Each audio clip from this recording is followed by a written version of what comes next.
everybody. It's that time of the week again, bitch. Welcome back to another saucy episode of Old School, New School Comedy Podcast. And I am your host, Christy Miller. And with me this week in the studio is one of my new friends. I actually met her when I went out I was on the road with Dice back in August and September, as you remember. And we were home in LA. And I went to the Comedy Store one night and did a spot, and then I took Dice's son Max to a mic in the Valley just to see what he was doing, because he's doing stand up also. You know, they're like the Jewish weigh-ins. Anyway, so Max and I were at this mic, and there was this adorably funny young girl that actually worked at the Comedy Store back in 2019. AD, after death, BC, before Cher. That was when I was there. So, but she was at the Comedy Store, so she's part of the family, and she's out here scouting clubs and work and see what's going on out here. She's sniffing around the New York comedy scene. I love her. She used to have a show on Sirius XM called the Service from Hell. I think I fucked that guy. Good night. Thank you. Anyway, she's at the show Service from Hell on Sirius XM, and she recently has been opening for the one and only Punky Johnson, my girl boy thing. They, them, it, whatever. I love Punky. She's going to punch me in the eye. She'll so, bitch. I love her. Anyway, I want to introduce everybody in Old School, New School world to Kate Gaffney. Aw, what a lovely intro. I should do this more I often. give killer intro. You really do. People go, wow, is that me? Yeah, I literally was like, I like her. I like the girl you just introduced. Who's this bitch? Yeah, I thought I was on the show. Yeah. And Christy will never say this, but you are so lovely to people who are coming up. She doesn't want to be seen as a teddy bear, but she's a teddy bear. And you have been so good to me and so kind and brought me out on a show, like just to do some time. She was like, I'll take care of you. I'll take care of you. And totally did. Keeps your word. Like yeah.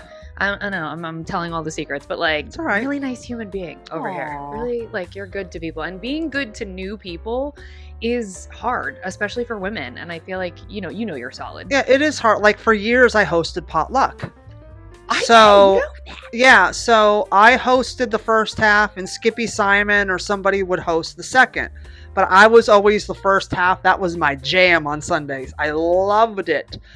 So much fun. And Doc Willis, who was on the show, is one of my dear friends, was one of the open micers. And he told me on the show a couple weeks ago was that, he goes, Miller, you were the only, he goes, you and Tripoli were the only comics who would actually talk to us open micers. Oh, and Ari also, Shafir. Of course. And so us three were the only comics that would actually talk to the open micers and give them advice and listen to them. He goes, Christy, you were always so nice. He goes, and you would it was so fun when you hosted, because my thing about hosting potluck at the store was, all right, it's bad enough to get people in at the store on a Sunday at 7:00 back in the late 90s, early 2000s. So I was like, all right, let's make this fun. There's a lot of shitty open micers out there. There were some nut jobs upon nut jobs that would sign up every week. And it's different now. It was a sign-up sheet. You had to do it like every week. You had to come at a certain time, sign up on the sheet, and then you were on that night. Because it wasn't as vast as it is now, because that was the dark days of the Comedy Store. So they would sign up, and I'm like, you know what? If I got to deal with this shit, because a lot of comics would be like, all right, and come in as whoever the fuck you are, who cares? And would shit on them. So I'm like, you know what? These people in the audience are here for a show, and I want them to love the Comedy Store, because we were such whores that we were so desperate. We were so thirsty for anybody that was going to come in and like listen to our shitty jokes. God help us. Somebody listen.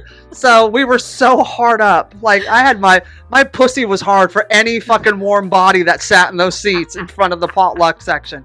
Anything one row up from Mitzi's seat, I was in. Anything. You got a pulse? Good. I'm gonna fucking do 20 on you. So on you. Literally on you, because there's nowhere else to go but here. So I'm like, you know what? Let's make this fun. So I would get the audience involved. And that was when American Idol came out. So I was like, let's make it like American Idol. And I would be like, all right, this next comic, you've seen him on the street corner panhandling. This next comic come to the stage, suck dick for this spot. Like, I'd have fun with it and make them laugh. Audience was totally into it, and I'd give them these great, and there's some of the micers that were actually good, that you could see the potential. I'd actually build them up and give them a shot, because it wasn't for them.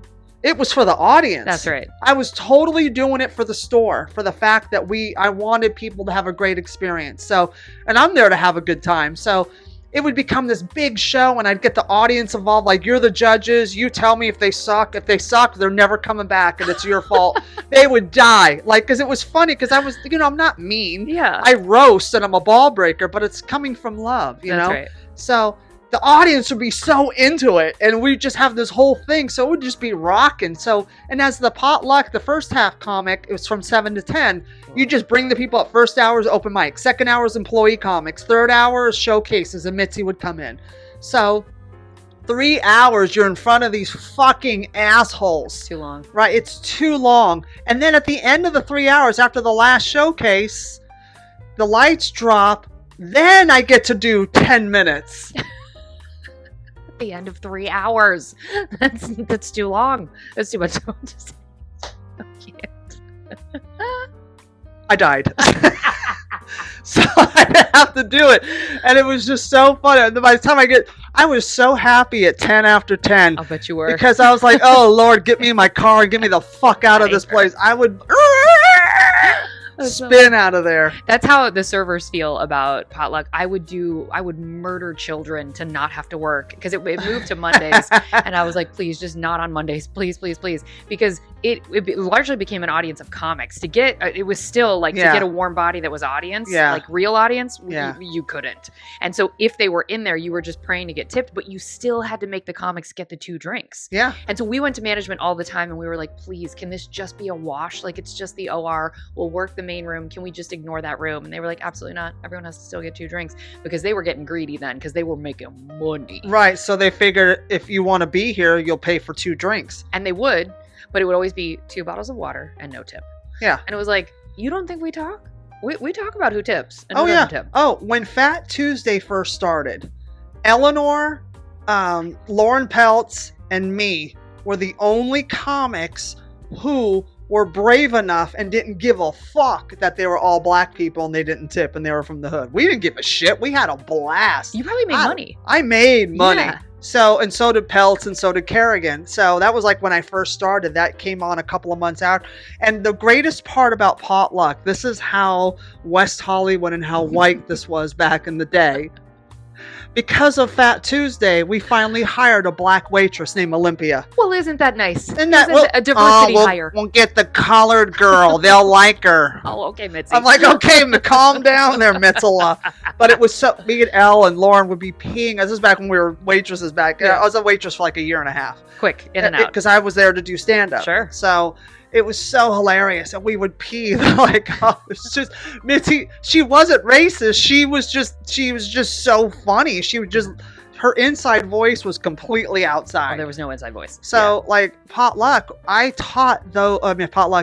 Tuesday, I taught those crew up in the belly room before it went in the main room. I taught them, I said, listen, it's a 2 drink minimum. I don't want to get no 2 day drink.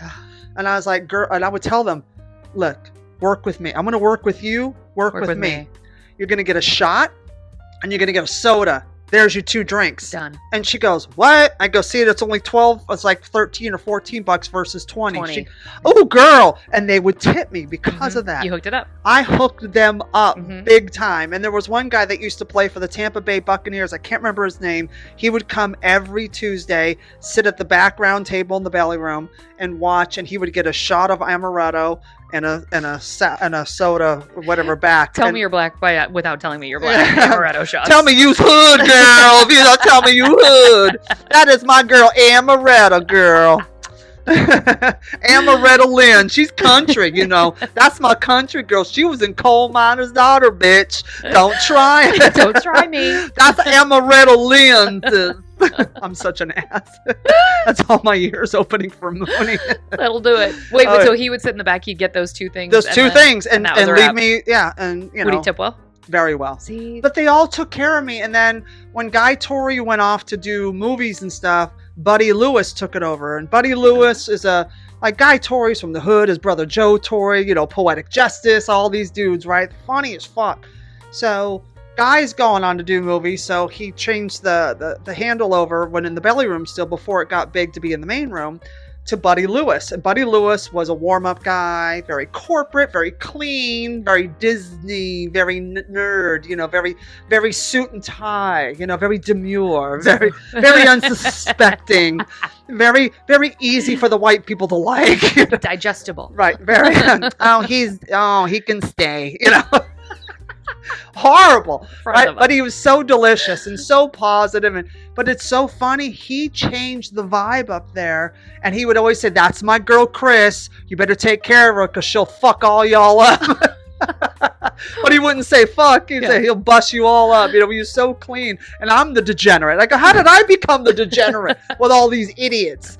And then Guy came back, and that's a Fat Tuesday would be so packed out every Tuesday. So that's when they moved it to the main room, and it just exploded. Kept the lights on. Yeah. If it wasn't for Guy Torrey.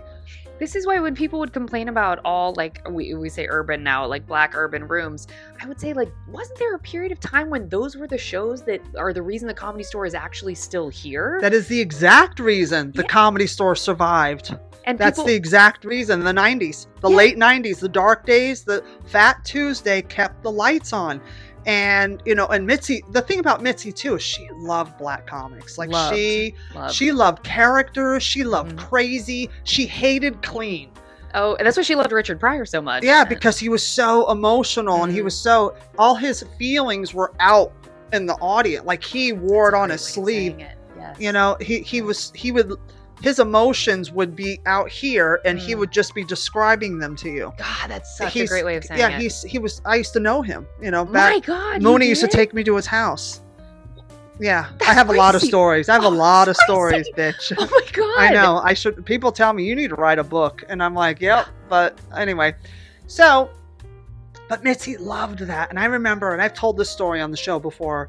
There was it was a lot of Boston comics. There was like different genres. Like when The Sopranos came out, anybody with a vowel at the end of their name got passed.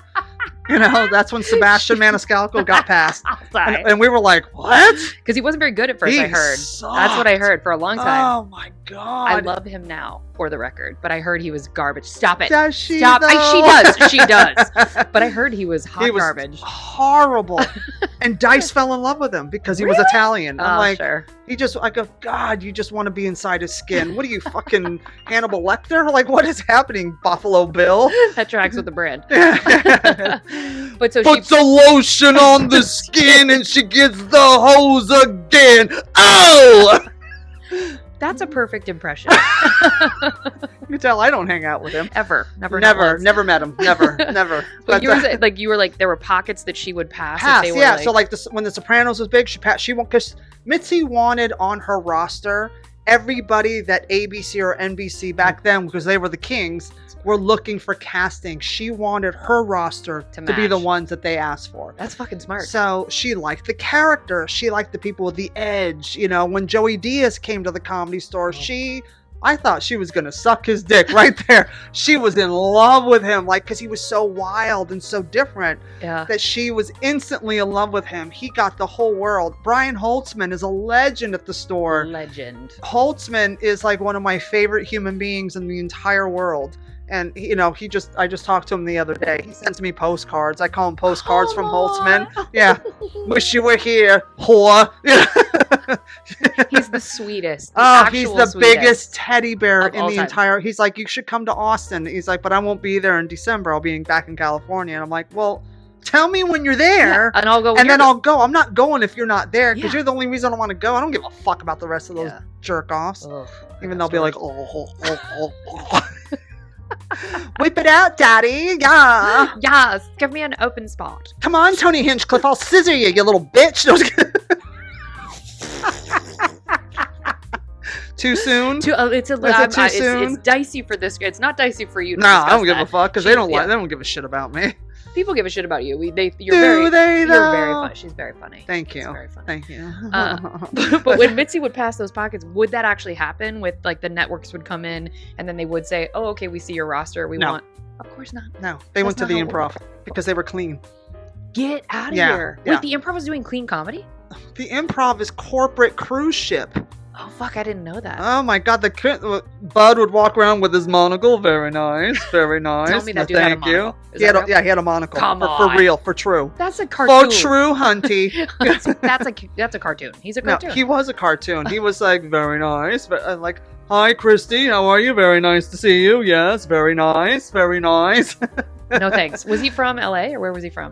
Because that feels like he's from very New York. LA. Oh, No, he he's New York. is. Yeah, they're all That's New so York. Because the fake. Improv started here on I didn't- 44th Street. Get out of here. Yeah, where my friend PJ Landers opened a club called Comedy Village. It's right next to where it used to be. Oh, I love that. Chris is Yeah. going to be performing at Comedy Village. And I'm just gonna be eating dinner on Thanksgiving because I'm a fucking loser. No, my boyfriend's working. He doesn't care. He's sliding. He's Her boyfriend, I want it on the record. If you haven't seen him, I don't care what your sexual preference is. You're about to turn if you're a guy, and you're about to be real desperate if you're a girl. Her boyfriend is chiseled from stone, much like Christy. He's chiseled from stone. That is not an ugly man. Thank That is you. yeah, she's he's doing not. really well. He's not. He's not an ugly man. Woo. I have good taste in men. Yeah. And yeah. he has good taste in women, obviously. Aw, thank You're you. the two I'm a hard good bodies. well, I'm a good person. I'm good for him because I soften him. Yeah, Even that's on record. well, he's like I call Mike because Mooney used to call Freddie Prinze the White Rican. Really? Yeah, because white folks loved him. Oh, Chico and the Man. He that's was true. very light skinned. He was very, white. Palpable, Yeah, you can- and so yeah. he was. Oh, he's a White Rican. That's why they love him, homie. And so I would never use a Mooney line, but so I call because my boyfriend's Puerto Rican from the Bronx, but he's very white. He speaks Spanish like a redneck from corporate, like from. Think of the whitest white Arkansas. Well, we be hablan and Espanol. Oh no. No, That he would is be unattractive. Yeah, he's like, we'll get the Paulo. We went to Italian. He took me to a really nice restaurant last night, and he's like, well, I'm gonna get the Paulo Pallard, and He I'm did like, not say that. I said it's Pollo Pallard, God. and I'm like, I speak more Spanish than He him does. because I worked at a gym for many years, and all the maintenance staff Spanish. Accurate. I live for the maintenance. Those Dominican bitches and Puerto Rican bitches in the fucking locker rooms. You want to pee your. This is a sitcom. Really? Like these women were a sitcom. I'm like, I just want to do like cameras in the locker room, watching them work and talking shit about all the ugly bitches in there doing selfies in the mirror. Look at my tits, yeah. Is this my ass? Yeah. I just did a butt blusher. Yeah. Yeah. I'm Kim Kardashian. Oh, I would quit the day that I had to pull hair out of the drain in the showers. I mean, God bless. It's a privileged position to say I would quit, but like, I don't know how they do it. The people that clean in the gym, I'm like, no, I could never. You know why? Because they cuss out all the gringas as they In do Spanish. it. Pollo, pendeja, puta, chingalate. Chingalate. Hey, that's my new name. Chingalate. Hey, sweetie. That's my drag name. But but he doesn't. So I call him my Caucasian Rican. I love it. Well, he's very attractive. He's delicious. Why did we get on? We were talking about something to get Thanksgiving, and how you're gonna perform or how you're gonna eat. I'm gonna eat. Yeah. But how? So you were a server at the store for a year and a half. Yes. And then in 1995. and she immediately passed you. Okay. This is okay. Sorry if you've told this before. No, I have, but which is funny because watching the Comedy Store documentary, got it wrong. Oh. So, and it was interesting how the next day after, like right after it aired on Showtime, I get a follow request from Mike Binder. And I met Mike Binder when I was back in the day in the 90s because he came around a couple times because he was producing and directing. He wasn't doing stand-up anymore, but he would pop in and see what was going on, hang out with everybody. And he came in and all of a sudden it says, Mike Binder started following you. And I went, huh, interesting. Because when I watched it, and when I saw the story of the waitress who merged into stand-up, and I'm like, yeah, that was 10 years later, 14 years later. In 1996, 1995, I started working there as a waitress. And the reason why I started working there is because, all right, if I'm supposed to do stand-up, I'm going to go to the Comedy Store and get a job as a waitress. And if I get the job, that means I'm supposed to be in that building, I'm supposed to be around it, and I'm supposed to learn and develop, and that's my thing. And if I don't get the job, it's just a pipe dream, and I have to do something else. And that was my thing. So I go to the Comedy Store and I walk in the door. Dave Schuler, the day manager at the time, was in the office, big gay bear. We clicked instantly. Within 30 seconds, I had the job. We were drinking tea. We were talking shit about people. Paulie and Bobby Luddington came in. I met Archie, his dog. Then he bit me on the leg because I kicked him by accident because he's black on the black floor and the lights were out. And I felt bad because I didn't want Archie to get in trouble. I'm like, shh, I bit me. Shh. It bit me. I did that. And I go, I better get the job now. It was so funny. So cut to, I get the job and they're like, because I told them right away, this is why I want to work here. Sure. Because he asked, are you an actress? Which restaurant? That was an old gag in the 80s, in the 90s. So rude. There was a billboard on Sunset Boulevard that says, so you're an actress? And it would flip, which restaurant? And flip, and it was like a whiskey fucking thing. Oh, it's so the greatest. Rude. The greatest. It's accurate. Yeah. So act like a waitress and get me my food. Okay, whatever. Bye. So I know, hack joke. Yeah. So I was like, no, I really want to do stand-up. So I thought coming here, if I get the job, then I have to learn. Because traditionally with the store, if you as a server say you want to get into stand-up, they're like, find something else. Because they want you to be on the bartender track or the door guy track if you're going to do comedy. They hate this. Yeah. When I worked there. So Dave Schuler goes, okay, I love you and I want to hire you. You're so fun. And he goes, but shh. Oh, so it was then too. That's you can't tell anybody, especially Mitzi, because if she finds out, you're going to get fired. Which is wild. So we kept it secret. So I started working full time. This was the summer, and I did a couple like big shows and stuff like that. And then like a backup. And then in September, some waitress got fired. I got the call to be permanent. So September, I meet Freddie Soto and Eleanor Kerrigan and Lauren Peltz and Bob Oshak and all the guys that work there that work the door, Brent Strong, Jason Hartz, Neil Feinberg, like all the doormen and the cover booth guys. And then Jeff Scott came 6 months after I got there. Rest in peace. I know. Lovely human. I miss him. I miss him too. So I meet them and he's like, Freddie's like, so you want to be a comic? And I go, yeah, but that's why I'm here. So I figured if I'm here, I can watch and learn. And then I'm supposed to be here. And they were like, oh, so they totally took me under their wing. This was September. So by November, we had expanded because the potluck was dying. We were closed Monday nights and Sundays were dreadful. And then Tuesday, it was like really dark. The main room was closed on Fridays. It was open Saturday. It'd only be 20. It was dark. How'd you make money? Barely. We struggled. So, jeez. So cut to, Freddie goes to Mitzi and says, because he was the host of Potluck all the time. So he's like, we want to add another open mic. Can we use the belly room? And Mitzi said, sure, take the belly room on Mondays. So we started our own. You don't have to pay us, nothing. This is just for us. We just need the stage time because there's none. So we started the belly room in December upstairs and it was great. And I would work it, waitress, whatever, because I wanted to be around it. So this is where I wanted to be. So Freddie, one night, it was a Friday night and I'll never forget this. So I'm at the store, waitressing Friday night. He goes, Miller, you're going up Monday. What a mensch. You're going up. I don't want to hear nothing. You're going up. I'm sick and tired of hearing you talk about it. You're going on Monday night. Wait, had you ever done a minute on stage as a comic? Never. So I was like, I got to write 3 minutes. And I've been working on stuff. Help. I'm working with my roommate, Kira, and I'm bouncing stuff. And I'm like, is this... And it seemed like forever. 3 minutes was like eternity. It's like watching the microwave. It was the longest 3 minutes, right? So everybody's hanging out. Like, Eddie Griffin was there. Mencia was there. I think Dom was in the building because he was trying to bang Jennifer Freeman. And God, I fucking love Dom. He's a mess. He's like the walking pug. I live for him. He's one of those gangsters from the 30s cartoons with the fucking drawn on beard. I live for Dom Irrera. Dom Irrera is the king and one of the funniest human beings ever. He's hilarious. so like everybody's hanging out. Holtzman, all of them are there.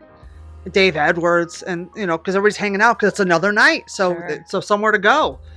So Freddie's like, Miller, you're on next. I'm like, fuck. They're like, Christy's going on stage. Everybody runs upstairs. I would have died. I'm shitting. Of course you are. The hugest brick that we could have done an ad. It was such a big brick. We could have done an add-on room. I could have built Sacred Ground at the Comedy Store with this brick. There was so much material. I could have opened a Home Depot. Mexicans would have carried it. Anyway. Stupid. I know. I'm so dumb. I live. So, I'm shaking. I do my little 3 minutes. I made fun of this Cosmo ad about dating or sexual positions or something like that, and I'm acting them out. I'm like, how is this hot? And I'm making fun of it, and then I get the light, and I was like, oh my God, it was the longest 3 minutes of my life. And everybody's like, yeah. Even Carlos Mencia, Dave Edwards, Holtzman, Irera, Eddie Griffin were like, you've never done this before? And I said, no. That's the highest praise. And they went, you got it. Oh, good. I would have cried. I would have cried. I cried and shit at the same time. Like a baby. Shit cry. I'm a shit cry. And they're like, you know what? We take it back. You know what? Could you wipe yourself? Yeah. This is terrible. You can't sit on Missy's chair like that's terrible. This is Eleanor. That's terrible. That's too much. This is terrible. So I'm dying. So Scott Day, the talent coordinator at the time. So at this point, I started doing the open mic, but we would have 2 separate lists for the cover booth. So when Mitzi in the video room, which is, the old video room, which is a podcast studio now, I guess. Where was it? Downstairs? Downstairs, if you go by the kitchen. Podcast studio. Okay. Yeah. That was her video room. So, and then upstairs in the belly room was her office. Sure, I've seen that. Yeah. So the video room was where she had all the tapes of everything, all the archives, everything, all her pictures. It was incredible. That was her office. Like, that was the main. Missy was in the video room. You stayed the fuck out. So it was just incredible. So she would have a list on her desk of the open mics and the potlucks and the showcases. And then we had a separate one for the cover booth with my name on it. So Mike Becker was her vice president at the time. Dave Schuler was a day manager. Scott Day was the talent coordinator. And then a couple of the night managers would come in early for the meetings every week to see the lineups, who's calling in avails or whatever, right? So this goes on for a few months. And we're getting away with it, right? And then Mitzi would come in for showcases. I would hide in the main room, in the bathroom, until she was gone for like an hour. And wow. And they just, my car was very distinctive. I drove a 1970 Volkswagen Bug convertible. Oh, that's so cool. So did you park it up the hill, or where'd you park? On Sunday nights, I would park in the garage next door, or up by Crest Hill. So, but during the week, I would park in the lot, because when I would, so it was like, okay. So we would hide, right? It was like strategic, dun, dun, dun, dun, dun, dun, dun, dun, dun, dun. Like, where is she? Dun, dun, and I'm like ducking in halls and shit, peeking out. Is she gone yet? Standing on the toilet. Hilarious. Like, she come in like, seriously, it was like total Mission Impossible. So this goes on for a few months. We're getting away with it. So everything's fine. We got the whole hiding thing down and everything. One day, and at this point, she used to call me her all-around girl. Aww. So I'd work in accounting because I was trying to make money, and all the comics worked at the store. So I worked in accounting part-time, helping them out because I had bookkeeping experience. I helped Scott Day as an assistant talent coordinator. I'd take all the phone calls, write the avails, and keep him off, and I would send him the important calls, but I would buffer all the shit that he would get. Smart. And then him and I would tell stories all day. And he was so rooting for me. And I still talk to Scott Day to this day. Yeah, he's in South Africa now. Wow. Off the grid. He's incredible. Yeah, he's the best. Me and Holtzman still talk to him. I know, Holtzman. And so I need to get you on my show, fucker, when you come to New York. So can you imagine Holtzman in here? Well, your roommate would kick you out immediately. He wouldn't be quiet. He's not a quiet guy. No. Well, I'm not either. You're not a quiet guy. So one day, at this point, Mitzi's in love with me. I'm doing everything. I'm everywhere. She still doesn't know. She has no clue. So one day, she gets the manila envelope with the lineups. She got it before Dave could take the lineup out. No. And she grabs it, and they're like... Because you're like, I'm fired. I'm immediately fired. So she's looking at the list. Wait, Christy Miller. And and Scott Day goes, we all turn ghost white. And she goes, Christy's a performer? That's great! Like the sigh of relief, because they thought she was going to can me right there. Yeah. And at that point, I didn't have to hide anymore. Oh. She would say hi, and then I just kept practicing, and then I started work with Paul Mooney. I started opening for him in these other, like these Chitlin rooms and shows. I'd go to New York with him, and then my first time going to New York with him was the millennium, 1999. Oh, into 2000. Into 2000. Awesome. So I did Caroline's for the first time, and I'd only been doing Cool. stand up like 4 or 5 years at that point. So I'm on Broadway, and it's packed. I mean, there are people around the block for Paul Mooney here. It was amazing. So I do it, I kill it, I come back, because you know how they all talk. Everybody's talking. Christy, the waitress comic, went on the road with Paul Mooney. She's in New York with Paul Mooney at Caroline's. Oh my God, Paul Mooney took Christy on the road. They're like shocked. Freaking out. So we come back. So now I'm like, yeah, motherfucker. Paul Mooney took my ass on the road, bitch. You know, I'm thinking I'm not yours. That's right. What? You know, and I'm feeling myself, but not in an asshole way. Yeah. But I'm like feeling like, I'm really a part of this. Like I felt a part of the nucleus of that place. So I come back, and I was assistant talent coordinator. And in that week I got back, Scott's like, when are you showcasing? And I said, oh, I didn't think about it. I go, well, when? Because it was a backlog, because she'd been getting sick. So showcases got delayed. So we were backlogged about 3 or 4 months. Does your audience understand what showcasing actually meant? If you got to showcase, what that would get you? You can tell them. You tell them. My understanding is because I've been talking way too much. Well, if you got showcased and Mitzi liked you, your name went on the wall and you became a paid regular. Yes. So it was like, I mean, your life could change with one showcase, or it could change. Your dreams could shatter. Yeah. So when I showcased for her, I was scared shitless. So it was like, this was like, the end of January, beginning of February. Scott's into 2000. This is 2000. Okay. And Scott's like, when are you showcasing? And I was like, I'm scared. He goes, no, you're not. Bless him. He goes, no, you're not. Miller, you were just in New York with Paul Mooney. You're not.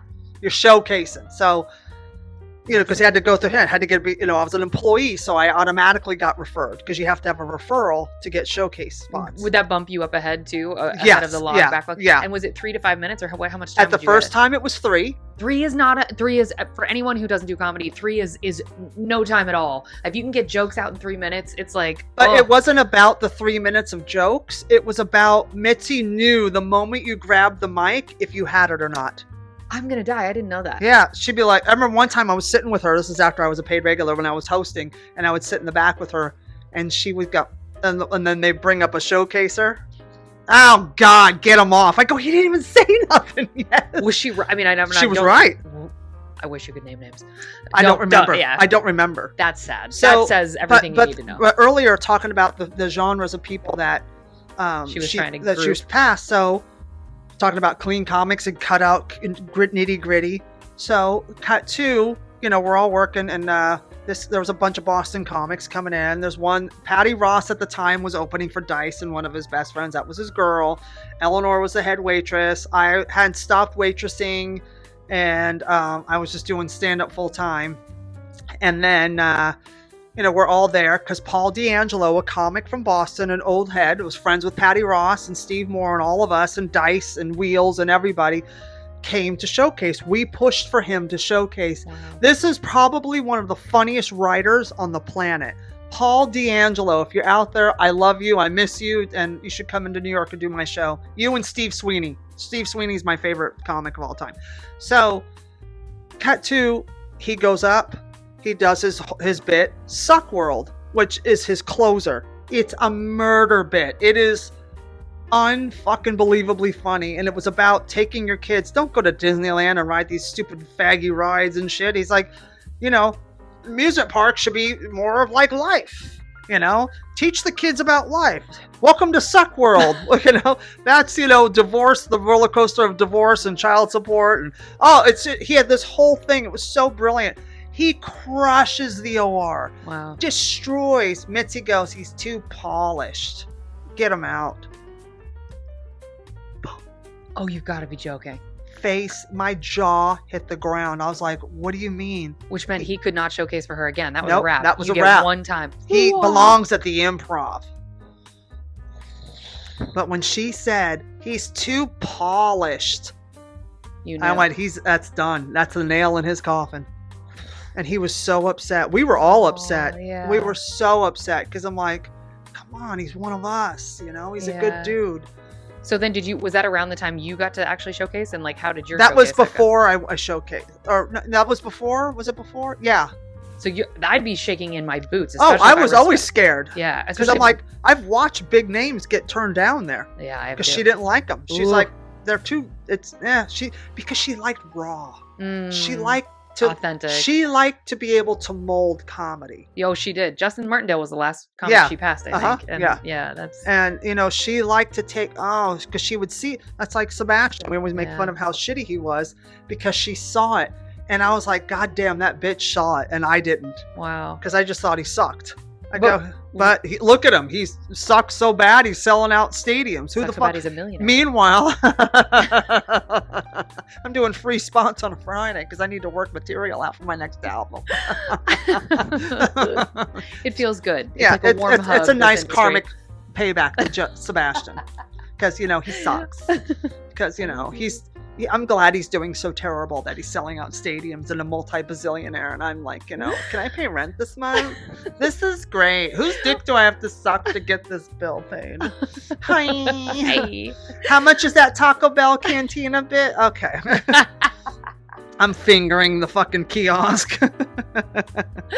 Oh my God. So did you get passed on your first time? I mean, you would have had to, because if your name's on the wall, you didn't get 2 times to shine. No, see, well, when the old showcases were 3 minutes. Yeah. And if she saw that you had it, you came back and did 6. Oh, fuck. And then you came back and did 10. Woo! And then she would pass you. What was the... I got passed after the first one. I didn't have to come back. That's incredible. Yeah, I was her baby. She was really good to me. Yeah. And then I got too comfortable and she kicked me out of the roost. Really? Yeah, she's like, it's time to go. Like, Go spread your wings. Yeah, so I came to New York. Mooney Mooney goes, you know what? You're done. Oh, homie, you're done here. In prejudice ass LA. Come to New York. They love you in New York. So I moved. I was like, because she stopped giving me spots because she wanted me to go. And then when she was very sick, Mooney went to see her and he called me. He goes, I saw Mitzi. And I go, oh my God, how's she doing? He goes, I told her you were with me. And she went, oh, good. I'm so glad. Wow. Because she wanted me out. Because she didn't want me to be stuck there. Which is a gift. Yeah. Sometimes we need At a the push. time, You were I pissed, was very I'm sure. pissed. Like, how do you stop giving me spots from after giving me spots every night of the week and I'm killing? Wow. How? And I'm blowing up. Like, I'm doing my thing. And then you take it all away. But she did the right thing. She did you a favor. Because when I came to New York, I even told Dice this. We were a couple years ago on the road together. And I said, you know what? Moving to New York was the best thing that ever happened to me. He goes, really? And I said, I grew up. Yeah. I literally grew up because I was able to spread my wings and live on the opposite side of the country away from what I knew my whole entire life, which is California. Yeah. So, and it really layers of shit that I've been able to find with myself because I'm in New York. And it just changed it was the greatest gift Mitzi Shore ever gave me. Wow. Besides putting my name on the wall. Hello. Those are 2 pretty good gifts. But you have a whole East Coast vibe. When I met you, I absolutely was convinced you were from New York. When you kept saying up Northern California, I was like, no, you're not. No, you're not. You even sound like you're from here. I know. Well, it's San Francisco. Yeah. Which is like, but even the accent, I mean, I don't know, maybe you've been out here. I've been out here for 19, 20 years. So it's like, it really comes out. And even when I lived in California growing up, when I would, in school, people were like, are you from Jersey or are you from Brooklyn? And I'm like, from San Francisco, fuckface. Who the fuck are you talking about? Jersey. I'm from San Fran. I'm a Cali girl, bitch. Were your parents New Yorkers? Like, No, my mom was from Chicago. My dad was from Virginia, D.C. Oh, okay. Because his parents, my dad's parents were in politics. Oh. They worked at the Pentagon and they were in the Navy and that's awesome. They're all military. Oh. Yeah. The Pentagon. Okay. All right, everybody, hold on. There it was. And the parent are gone. But yeah, it's I always had this edge to me, but whenever I would start yelling when I was a kid, it would have this thick accent. And I'm That's like, where wild. is this coming? Who the fuck are you talking to, like, you piece of shit? You're reincarnated. Yeah, You're I somebody. have to be. Yeah. It's somebody. The ghost isn't you. Yeah, somebody's Somebody's grandma. somebody's Nona is Yeah. stuck inside of me. New York Nona. I love it. But so enough about me. This is about you, not me. And we've spent the whole podcast talking about me. It's sad. We love these stories. It's all right. But Kate Gaffney. Mm. And so you started when? 2 years ago. So I'm brand new, but I worked at the Comedy Store from 2018 until right up into the pandemic. Okay. And so I was there for like 2.5, almost 3 years. Okay. And comedy was always this thing where I was like, oh, that's for other people. Uh-huh. But I would hear the advantage of, it's like going to comedy school. They say this all the time working at the store, no matter what job you have there. Yeah, it's a university. 100%, because you're watching people's sets and you're seeing how they pivot and you're seeing how a lot of people don't pivot. And you also listen to rhythm Yes. of the jokes, like Yes. how here's the verse. Oh, here comes the bridge, and Yeah. now here's the chorus. And I also got good at counting. I don't know if people Uh-huh. have said this before, but like Yeah. I would be like, how many seconds before someone's going to hit a joke? So Yeah. I would be in the rooms, like drowning with all, because when I worked there, they were making like 20 some odd million a year netting. I mean, Wow. we were working it was all, we made $20 some odd dollars a year. yeah. Anyway. Yeah, we were making drug money. I mean, Yeah, like yeah. it was good. Yeah, And it's it was like the only time, Scarface. yeah, it was the only time in my entire time in LA where I had to have one job and I could live alone and I could afford a car. Like it was Right. crazy what we were doing. That's amazing. But in that setting, you're losing your mind because you're serving so many people. Like we have sections with 100 people, and Yeah. you're getting, you're trying to do 4 rounds. It's Yeah, crazy. it's insane. Yeah, but I would pay attention because you get in a zone where you're like, I can't fuck these people. I can't talk to these people. They can't hear me anyway. I'm not gonna Yeah. do good customer service. Right. I'm just gonna talk. Mhm. And I would start listening to the comics and I would count. And the best comics were averaging 10 to 15 seconds in between jokes. And I was like, that's so fast. That's so fast. Yeah. And I was like, I could never. And I just kept saying it. But then a couple lovely comics would come to me and be like, we can tell you're paying attention. And I'd be like, oh, that's like really lovely. Like, how can you tell? And they're like, we can just tell. Yeah, you can And- tell. It's a vibe. Yeah. And they would ask me for notes. And I was like, I'm not a person that does it. Like, why are you asking me for notes? But I would give them. And they were really lovely. Because the and- waitresses hear everything, Everything. and they see they're in the audiences Yeah. serving drinks, and they hear the reactions Yeah. to every joke. And when you hear those comics every night of the week, you hear the rhythm of the audience Yes. laugh, and when they laugh, and each audience collectively will laugh at different things at Mhm. the same time, but in the general consensus, it's the same timing. 100%. So when you're a waitress, that's the best teacher at the Comedy Store, I agree. is serving drinks, because that's how I learned. Like, in that 3 months, I was like, all right, let's go. Now I'm ready. And it's such a great teacher. So I'm not surprised they asked you. Yeah, I was. And I think for myself too, I didn't realize that I was actually like paying attention with a purpose. I just felt like I was being respectful of the art in front of me. Sure. But a part of me knew, I think somewhere inside Yeah, of me you knew knew. that like I wanted to The do fact that you were paying attention, you knew. Mhm. Your subconscious was already ahead of you. it. 100%. Because if you really weren't into it, Yeah. you would Checked out. You would've and there checked out. And there's servers that are just like, oh, I'm here for the drugs and Yeah. booze. Like I don't Yeah. care, and the money. I don't care about Yeah. this. And I was an actor at the time. I'm still an actor, but it felt like Sisyphean. It felt like just pushing a boulder Mhm. uphill. And I was like, sort of getting auditions, but I was super depressed. My dad had just died. I was drinking all the time. I was like, this is not. What are you, a this- country song? I am. Hold I'm on. Also, I'm from Ohio, so it's like, Oh, well, there you go. There it is. And so I couldn't find the motivation to actually get on stage because I was like, well, that's for other people. That's for other people. Sure. Also, I was getting treated very differently because I wasn't asking for favors, and people didn't know that I ultimately wanted to do comedy, and I didn't even know that I wanted to. Sure. So I was getting to shake hands with different people and getting to know people in a different way, because Mhm. like when Joey Diaz doesn't think you're going to ask him for time, he tries to dose you with weed. He doesn't try to avoid you. You know, so like that became a way. Hey, in. Gaffney. Oh my God. That man tried to give me weed all the time. It was You would be dead if Correct. you even like Correct. sniffed his breath. Yes, He- his level.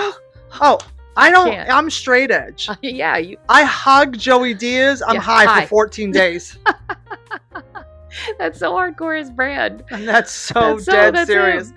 But that was, I felt like that was sort of giving me a way in. And then when the pandemic hit, I was like, oh my God. And I had started my podcast before then, and I was getting access to amazing, wonderful comics to have on. Right. Who worked at the store before. Oh, yeah. And then I reached a point where I was like, I should probably be doing this. But it was during the pandemic when people were doing, van shows, and like shit where I was like, drive-in movies. Yes.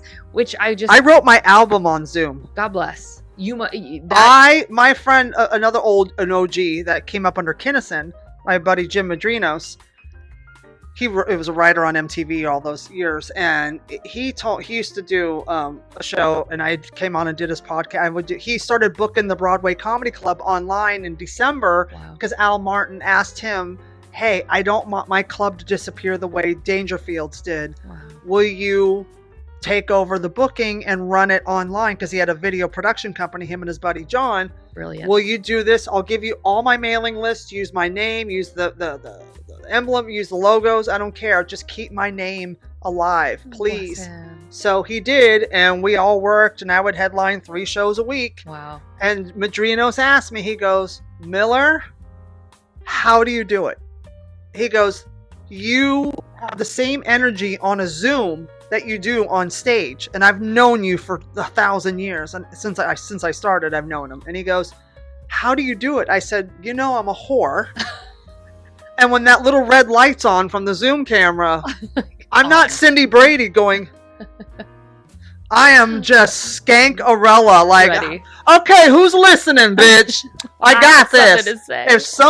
If there's one head in the box, listen, I'll do 20 minutes to the theme of the Brady Bunch because there's 9 pictures, asshole.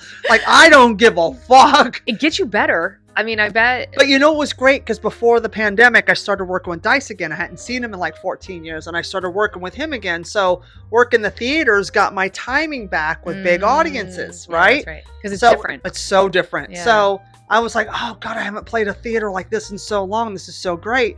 Then lockdown hits, and the Zoom stuff is the same timing as a theater show. Get out. Because in a theater, when you throw the joke out there, the speed of sound goes out, and it hits the last person, and then it comes back in like a wave, right? So you got to pause. You got to slow down. Zoom has a delay. Well, that's right. So when you throw the joke out there and no one reacts, you got to stop, pause, wait for it to hit, watch their reaction. Then they finish the reaction. Then you can go into something else. That's so smart. But it's the same timing. So I was like, oh, Zoom's easy. Wow. And I was like, it's so hard. This is terrible. I want to get...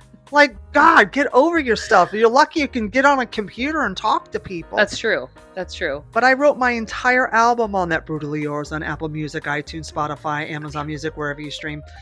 Get it now. Yeah. Yeah, that's incredible. Because the people that I know that were doing shows were they were dying on the vine. They hated them. Loved them. I was doing 30 and 45-minute shows. Damn! Yeah, I had some quality stage time. That's incredible. And it was so fun. I had fun, but I hated not being around people. It's hard. And I hated not, being in the club and feeling the energy from the audience and hearing the laughter bouncing off the walls, Like in a comedy club, it's like an AK-47. It's quick, because the sound's back and forth, like a ping pong ball. But then in a theater, it's like boom, it's like tennis. And then it comes back. And then you hit one, and then you got to wait for it to come back, and then you go, okay, I got that, right? So it's so different, but it's so fun, and I miss being around because I love to make fun of people. Yeah, she does. She does. I'm terrible. No, terrible. This is bad. So you get on stage. When was your first time on stage? When was it? God. Okay, so this was 100 years ago before I was working at the store. So probably in 2015 or 16, I was doing an improv show, and the owner of the Fourth Wall Comedy Club, Joe, and I'm not going to give your last name, came up to me at the improv after the improv show, and he was like, hey, I have a show called Sacrifice the Virgin. You should be on it. Now here's the thing. Oh, he thinks I'm a virgin? That's hot. Thank you. I'm pretty. I still am, Mom. Don't worry about it. And she's not, sweetie. How do you think she got this gig? And so I know nothing about anything, and I wasn't working the store yet. And so I was like, oh my God, like, he thinks I'm funny. I can't wait. Yes, please. Yeah. And he was like, okay, cool. You just have to put together 5 minutes. Like, don't worry about it. I don't know what that means. So, I don't Google it. I don't do anything. I was just like, well, there was no Google. Well, there was. That's right. 2015, Oh, yeah, fuck you. I When think I so. started, there was no electricity. Oh. So. That's not true. It's true. Mitzi gave us a light with a lantern. Get off. Gas lamps. Yeah, and so I was Candle. like, I'm gonna. The hermit card on the tarot deck. Jesus is up there. I love it. This is great. Did you hear the one about David? No. Nothing. No. And so I was like, oh, okay, I'll just put together 5 minutes. Don't know what this means. So I think it's going to be at a theater. It's not. It's at his apartment. God bless. That's why he wanted the virgin. I should be dead. I mean, truly. Yeah. And so I get up there, and it's like comics I recognize, I don't know how he put this together, are there, and audience, and he just has folding chairs in his living room. Mm-hmm. And there is a stand, no mic, just a stand, and then spotlights, 3 box lights. And I was like, what's happening? And instantly I was like, you need to leave. You need to leave right now. I don't. And I'm like, I'm funny. I can do this, because everybody thinks they can do stand-up. I thought it too. Oh, yeah. And I'm going through my book, because I bring the book up, because obviously I didn't know what anything meant. All premises, no jokes, no Sure. punchlines, no nothing. I was just like, Oh, so like Dane Cook. Sorry. you can drag it into hell. I don't like him either. Yeah. But I was like, why is no one laughing? And so of course, like, I think I'm going to destroy, because I'm delusional and I don't know I don't know anything about anything. And like, not only is no one laughing, but people start to get up. And they're like wandering in the back of the apartment eating pizza. And I was like, this is awful. The single laugh that I got was when I said, how much longer do I have to be up here? That got a laugh, because that's how deeply I was bombing. And so I was like, oh, I'm never doing this again. I immediately left. It was so awful. And I was like, comedy sucks. I hate this. The next time was in it would have been, 2 years ago. So 2022. And I had a friend who kept calling me a comic, and I would get pissed. I was like, shut up, James. Like, that's offensive. I've never done stand up. Like, you can't call me that. That's like That's they get mad. racist. Yeah. You're going to get canceled. I'm telling the ASPCA, whatever NAACP, ASPCA, I like it. YMCA. I'm telling the Whatever. YMCA. That's the better one. I like the ASPCA better. So do black people. On air. No, dogs. No. Oh, it's dog. Oh, okay, good. That's a good. Wow. See, Okay, she knew. ladies and gentlemen, Rachel Dolezal. Ladies and gentlemen. Nice to see you, Rach. It's good. We're having fun. Oh yeah. And so I was like, he kept calling me that. I was so offended. I was like, don't know. Like, I've never done stage time. And he was working with me on business stuff for acting. And he was like, so I'm not going to help you with any more of this. And he said, until you do a mic. And I was like, you're not going to tell me about myself. You're not the boss You're of not me. the boss of me. Shut up. And then I was like, I kept putting it off, and we were meeting like every other week to like do business stuff. And then finally he was like, I actually meant it. And he's like, if you don't go do this, like, I'm done wasting my time. So I went to the Glendale room in Los Angeles, tiny space. And I was like, okay, I can do this. And again, no punchlines, just a bunch of just my weird ideas. And I get there, and it's full of dudes. And I was like, oh gosh, this is awful. So I put my name in the bucket, and they were like, hey, no guarantee that everybody gets picked. Like, we're super full, whatever. Yeah. Second comic. Like, of course. Always. Of course. Always. Yeah. And so I get up there, and I was at least I had enough sense to be like, I have to tell them that I've never done this before, because I don't count. The Sacrifice of the Virgin thing was just me shitting on a mic. That doesn't count.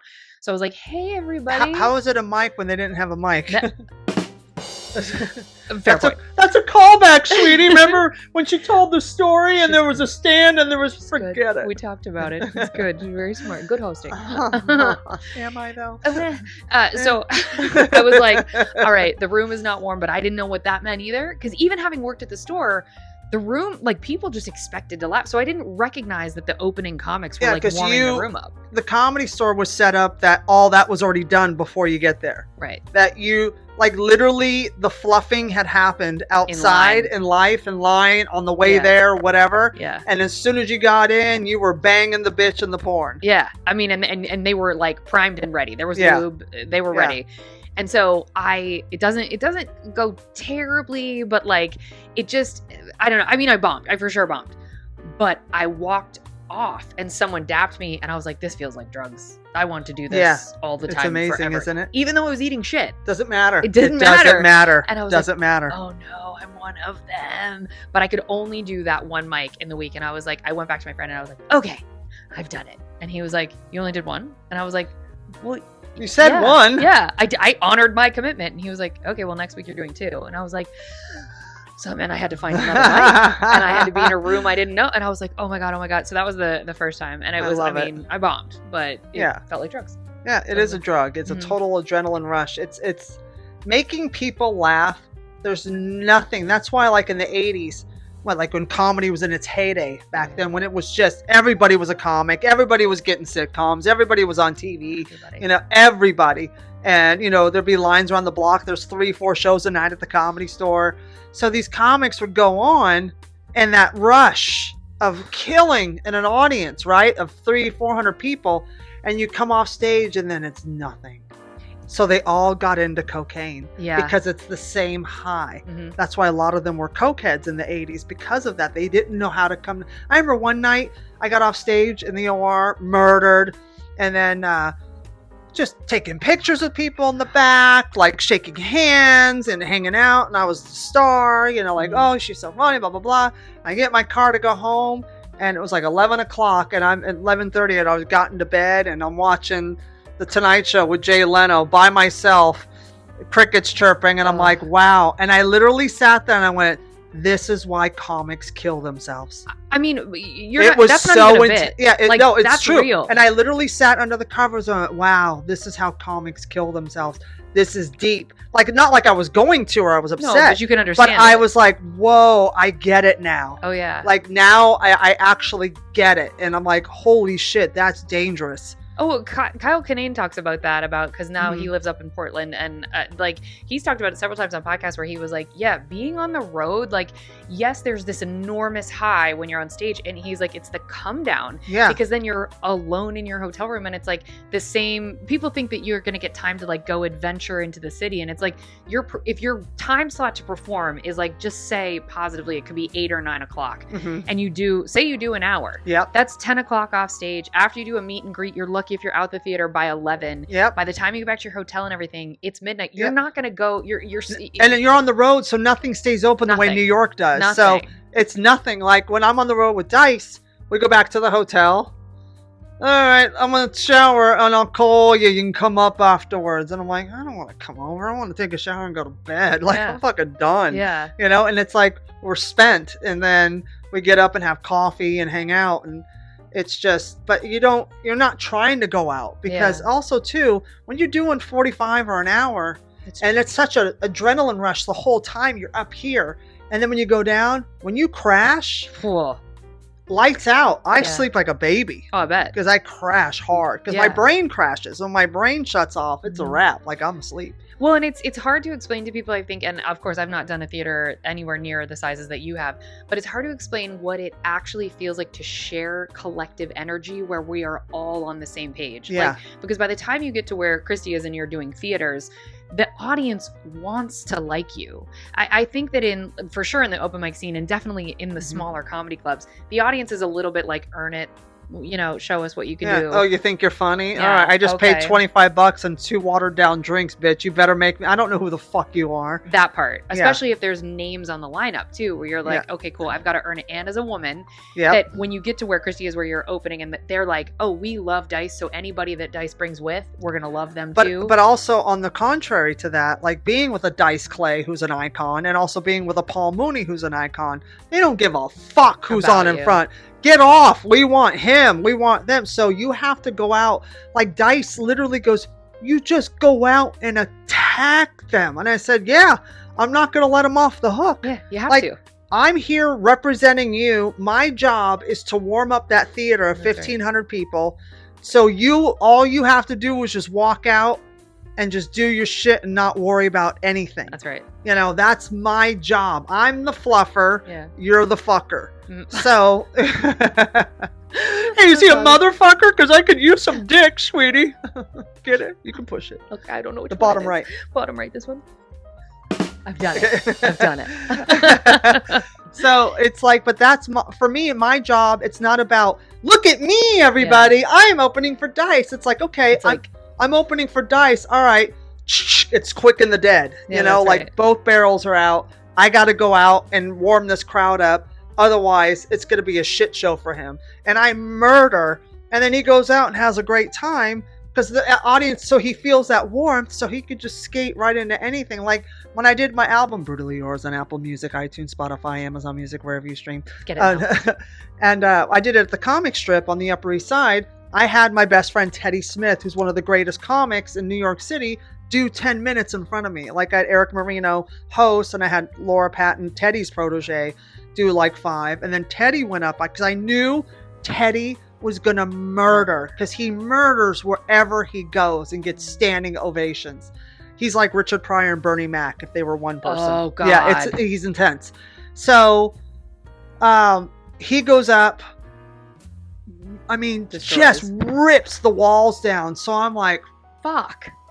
Let's go, bitch. It's showtime. I love that inspired you. Yeah, because that scared me. I used to tell Mitzi Shore, put me on after Rogan, after he dry humps the stool for 1 hour and 20. Put me on after Mencia when he goes, fuck, for 2 hours. Put me on after, I can't go on after Eddie Griffin because he's still on stage from 1997. Thank you. So inside baseball. Yeah, so yeah, and put me on after all the big wigs that are Dom Ireras, the Dices, the Damon Wayans. I go, I want to eat shit in that spot because that's going to make me stronger. So 100%. She used to put me on after Rogan a lot. What a gift. And Richie Taylor used to say, girl, I have never seen anyone come behind Rogan and just fucking crush it like that and bring the second late night half in like this. He goes, you're the only one I've ever seen.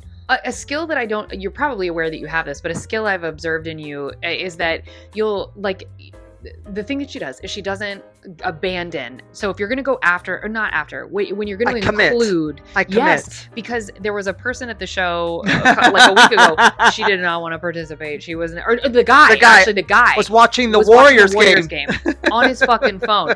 And I'm like, I kept thinking, I was like, this motherfucker. And I wouldn't have acknowledged it because I would have been like, well, let me just focus on anybody else. And Christy was like, what's the score? Like, she's just like, we're going in. And I think it loosened him up, but it also loosened up everybody else around you. Yeah, because I don't give a shit, and it's like, you can't, if your job is to get them to put the phone down and pay attention, laser focus. It's not your fault. It's not his fault, because if he's bored, and the comics that we're on were just kind of so he's over there, and so he's on his phone and he's watching the game, but he's not being disrespectful. He's just being quiet, bored. But he's looking at his phone like this.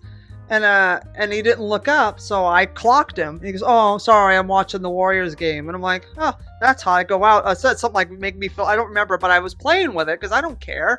It's my job to make him go, oh, I bet she's funny. I'm going to put my phone down. Which he subsequently did. Yeah, he did. He put his phone away, and then he hugged me after the show. Yeah, I mean, but I think that's a lot of comics, like myself included, for where I'm at now. It's enough to sort of make us crumble, to be like, oh, I'm failing, or this guy's being rude. And so you can either get angry, or you can be like, okay, I have to abandon it. Or you can be like, okay, include them. You're part of the act now. Now, what it is like, it's that old adage of, like, Madonna said it best. There could be 100 people, and there could be 99 yeses.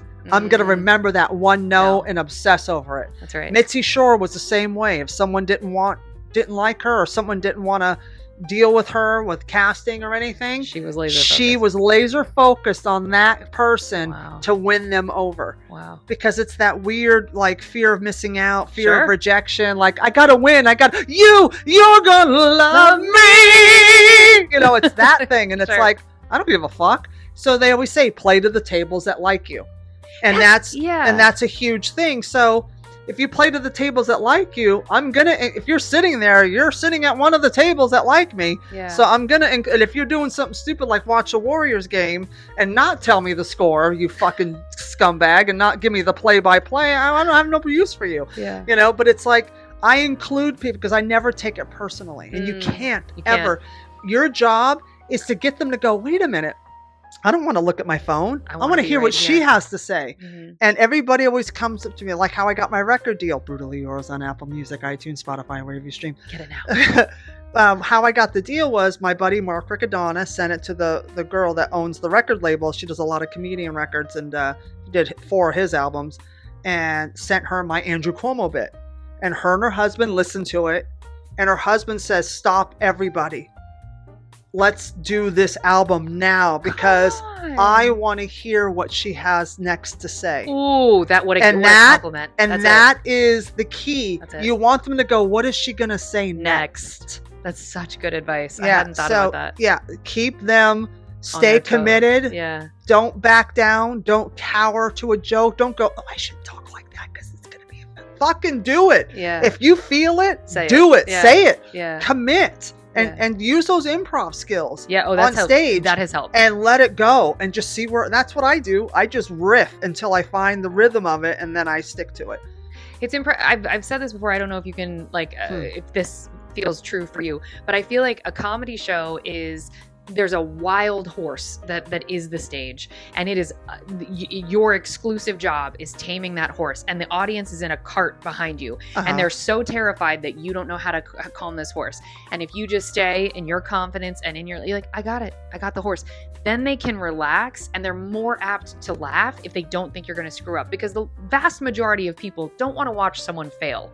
Like, it doesn't feel good. No, well, they go out and they want to be entertained because they're spending money. But see, I don't see it that way. How you describe that, I describe that as a heckler or out of control audience member getting the best of you. Oh, wow. That's what I saw when you were just describing that. Like, so the audience tenses up because the one person's talking shit, and then there's an issue when most comics will get mad and get angry and maybe fight, have them thrown out. But it really fucks up the vibe of the show. Sure does. And I only experienced one time where I had to physically get the security to get these kids out. These kids were their TikTok, I found out later. They do a TikTok account from Seattle, Washington. That I think it was Seattle or Portland, one of those, granola places that I love. And their TikTok is about going in places and starting shit and watching Fuck you. Yeah. Fuck you. Find something else to do. So they're fucking. First of all, they were standing on the stage, grabbing the mics before the show, and I said, "These kids got to go."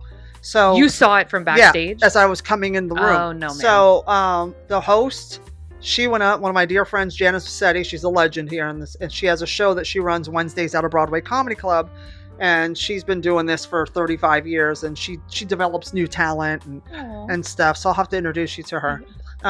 She's a teddy bear.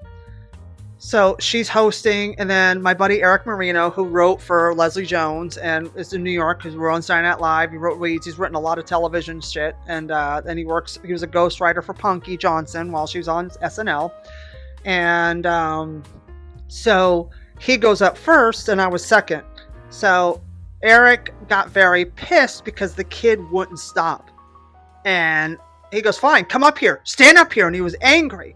And it was very tense in the room because the kid's like trying to be funny. Because, see, you're not funny. Sit down and shut up. And Eric was very angry because he was frustrated. And rightfully understandably, so. Yeah. So I'm like, oh, my God, it's one of these nights. All right, I'm going to fucking ruin these kids' lives. He's fucked with 2 people that I love dearly. And he's made the audience uncomfortable where I see them going, like stiffening up. I could feel it. So I go up. I said, my goal, I don't even give a shit if I tell one joke. I have 10 minutes to get these kids out. This is my job. I'm going to kick these kids out so everybody can have a good time. Because again, I'm thinking of the audience and the club. That's my thing. Makes you a good comic, yes. So I go up and they start as soon as I grab the mic. So me having no filter, being raw and vicious and a roaster, I start laying into him. Like immediately. Immediately. Because he's coming at me, so you and don't I even, shut him you down. don't even say hello room. You're like, phew. I go, how's everybody doing? He starts up. I go, oh, so you, and I don't remember how, I have it recorded. Ooh. So, because I audio everything because I write stuff. So he starts in on me. I let the kid have it. He thinks he's trying to one up on me, right? And he thinks he's swelling up, full chest out.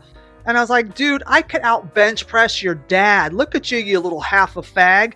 My clit's bigger than you are. I go, my pussy can out bench you, you fucking queen. Get the fuck out of here, you pussy ass bitch. I go, look, the sausage fest sitting here. No bitches. You got no bitches because you act like a bitch. And I was going in. So I was saying crazy shit like that, right? Just letting them have it.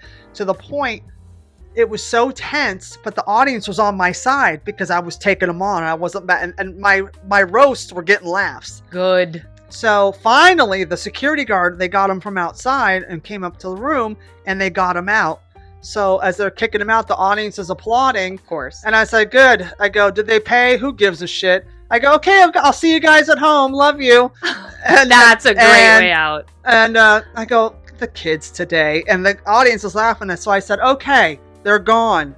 Are you guys ready to do comedy now? They're like, yes. Oh, that's great. So Janice, she goes, do another 5, because this was because I had a 10-minute spot. But so that probably took it was time. like 7-8 minutes that took. Oh, Janice, yeah, no. so I did another 5. I fucking let them. I gave them a fucking show for 5 minutes, and then audience members came out. And they're like, thank you. You saved the room. Yeah, you did. Because yeah, I'm like, because I can't stand that shit. I don't mind hecklers. I actually encourage people to because you can riff. Because I love the interaction. Like the Warriors guy, I was having fun with him. So but not all comics work that way. That's Just right. because I do doesn't mean everybody does. So don't set the precedent for the room that way. Yeah. And I knew, and I saw how upset Eric was. I saw how upset Janice was scared of him.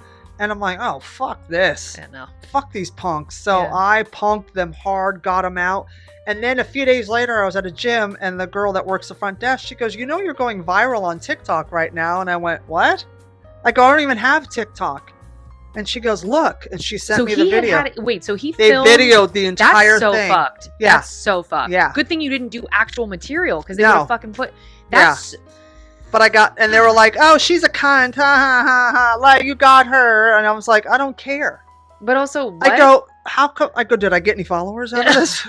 Did somebody like me? Please like me. Buy your album. It's available on yes. iTunes. Please download Brutally Yours on Apple Music, iTunes, Spotify, Amazon Music.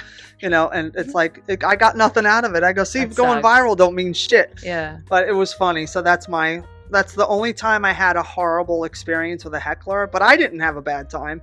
I was upset because the audience was having a hard time and my people were upset. Yeah. And I'm like, you don't fuck, I'm a mama bear. Yeah, you are. You don't fuck with my cubs because I will fucking kill you. Yeah. And then it became a show. And when this one older gentleman was in the audience that night, he came up to me, he goes, I've seen you before. Come on. He goes, you are amazing. And how you handled those kids was unbelievable, and you're so great, and thank you. And people were like, thank you for getting rid of them, because they were upset. And then they had a great time, and then everybody had a great show. The comics were doing great. Everybody had fun the rest of the night. Well, yeah, because I fundamentally believe that they want to support you. They want you to do well. I think that's why I thought of the analogy of the horse thing. Sure. But you're right, like that it's more a get the heckler tamed. Yeah. But what would be your analogy for performing comedy, like to plebeians who don't do it? Plebeians, that's the worst word. To people plebeians are hardly no-ins. I just say, it's basically, God, it's a really hard, it's just public speaking. It's just like, it's how easy it is for her. That's why this is a hard thing to answer. It's hard to answer because it's just like, just sort of automatic for you. Yeah. It's your thoughts. Mm-hmm. You have to make your thoughts and things that make you laugh very general enough to make other people laugh. That's right. Like, it could be funny with your friends, but it doesn't translate to the stage. The wider audience. Yeah. That's right. So you have to really generalize things in a sense and know your voice. And so once you figure out your voice, which takes on an average of 10 to 12 years. Oh, it takes yes. And so when you do that, and now I think it's a little sooner because people get more stage time and there's a lot of online shit too, whatever. But it's on the average is 10 years to find your point of view. Mm-hmm. So once you figured out your point of view, that first 10 years is gone. Now that 10 to 20 is you're writing for that voice that you spent 10 years developing. It's like building a house. You build the house, you put the foundation, you build the walls, you put the ceiling, and you put the roof on. Guess what? Now it's done. Now we get to paint and decorate. Which is the fun part. Let's turn this bitch out. The lesbian part's done. Bring in the queens, darling. Decorate, Tina. Yeah. Do you find this? I find this now, and I'm certain this is annoying, but I try not to verbalize it. But now with friends, especially because I'm in writing mode all the time, when they're telling me stories and they give too many details, which everyone does, in my head I think, trim the fat. This is so boring. Like, you get there faster. You know what I do when people do that to me? Do you go like this? No, I go, you're circling the runway, honey. Land the plane. So that's my line. I go, you're circling. They're like, oh, they'll look at me after a while, like they're friends of mine forever. They'll look at me. They're like, I'm circling the runway, ain't I? Yep, land it, bitch. It's so You're hovering over the helipad. Let's land. This is why comics can only hang out with one another. I know, because we're assholes. Brutal. Yes, we're not kind. But I know we've gone over, but I don't care, and I just want you on all the time. I just want you to move here. This was so fun. I'm ready. I'm really do the podcast with me. This was so much fun. Thank you. And then,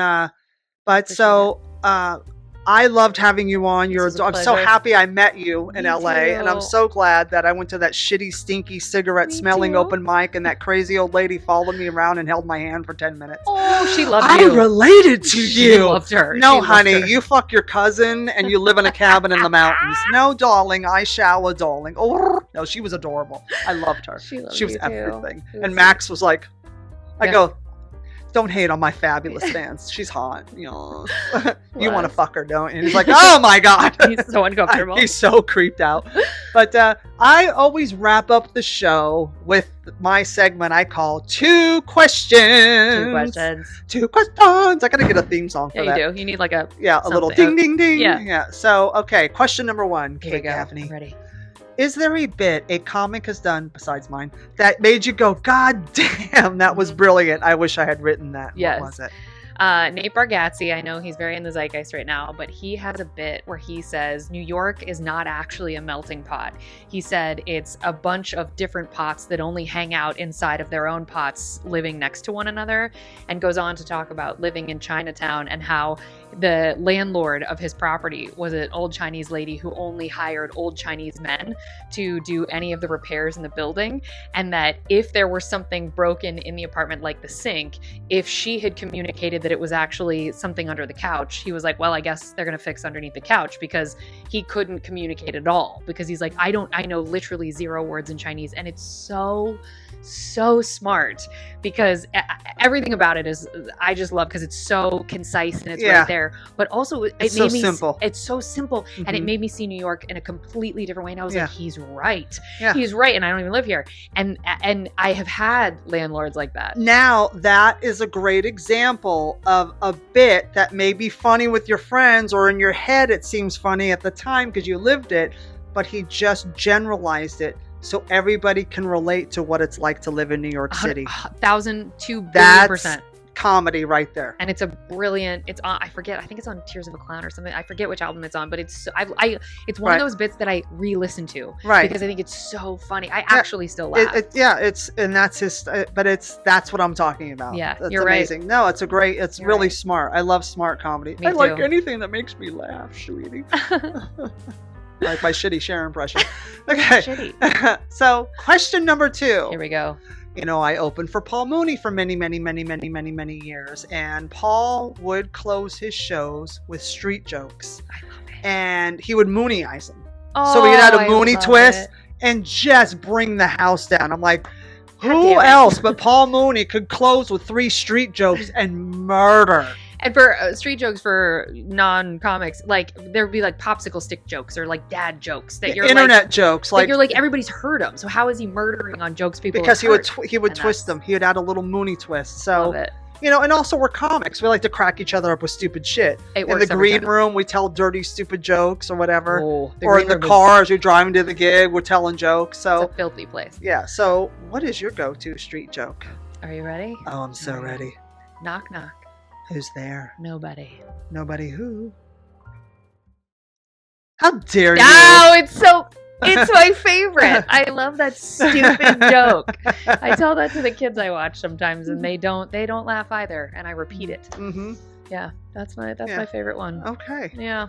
All right. Thank you for having me on. Oh This my was God, so much Kate, fun. I love you. I love you, and you. Please move here. I'm ready. I feel like I've known you. It was so. I was comfortable. Like the around moment you I met you that night, So I was easy. like, oh, I've known her 20 years. She literally knew me all of 5 seconds, and then I mentioned that casually that I was coming to New York, and she was like, DM me, I'll take care of you, no problem. And I was like, okay. Well, I was super comfortable, but I was like, everybody says that. Right. The second I sent you a message, Aw. you were like, here, come to this, do that, I'll see you here, blah, blah, blah. And the second I saw her in person, she was like, do my podcast, I'm going to introduce you to this person, you're going to meet this producer. Keeping your word and taking care of people. I'm a huge person with the word, and You I've had do. so many people not keep their word. It's so infuriating. That I'm like, you know what? I'm not going to stoop to that. Don't do it. Because I don't like the way it feels, and I would That's never right. do that to somebody else. That's right. Well, you are lovely, and I'm really grateful. And thanks for letting me tap into your audience. And yeah, and Cher says that, I love Black Dick because, my boyfriend's 12,000 years younger than me. He was in a past life when I was born. Good night. Thank you. All right, you guys, tell everybody on the social medias where they can find you and if you have any big shows. Oh, amazing. Well, I have a show Saturday, but this probably won't air before then, so that's okay. No, it won't. Okay, well, you can't come. So you can't go. It was great, by the way. Oh my God, I killed. Do you have any idea? Murdered. Murdered. Sold out, 300 people. Find me on all of the things at the Kate Gaffney. It's TheKateGaffney. You will find me. I respond, and I really appreciate the DMs and the support. And it's just like the comedy community is really lovely, and I'm extremely grateful for people that if you write me, I'm gonna see it. I'm gonna respond. So Will thanks, she though? You'll find out. And don't forget to follow us here at Old School New School Comedy Podcast at Old School New School Comedy. And you can follow me as well at Christy Miller Comedy on all the socials. And please like us, follow us on Apple Podcasts, Spotify, follow us on YouTube. Leave comments, leave your favorite dad jokes. All that shit helps with the algorithm. Do this for Christy. Actually comment, like, subscribe. It actually helps people find the show. Yep. And last but not least, don't forget to share the show. We love you. See you next week.